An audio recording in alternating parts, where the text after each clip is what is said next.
नाशिक शहर पोलीस आयुक्तालय अंतर्गत परिमंडळ 1 कार्यक्षेत्रातील शाळा कॉलेज बाहेरील टवाळखोरांवर कारवाई करण्याकरिता 19/9/2024 रोजी सकाळी 11:30 ते 2 वाजेचे दरम्यान विशेष मोहीम राबविण्यात आली। सदर विशेष मोहिमेदरम्यान परिमंडळ 1 कार्यक्षेत्रातील सर्व पोलीस ठाण्यांचे वरिष्ठ पोलीस निरीक्षक व स्टाफ तसेच दामिनी पथकातील महिला अंमलदार यांची वेगळी पथके तयार करण्यात आली।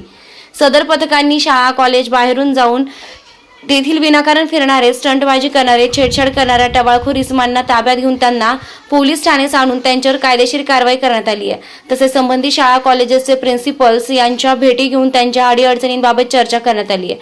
टवाळखोर कारवाई दरम्यान परिमंडळ 1 कार्यक्षेत्रातील पोलीस ठाणे व दामिनी पथक यांनी कारवाई केली।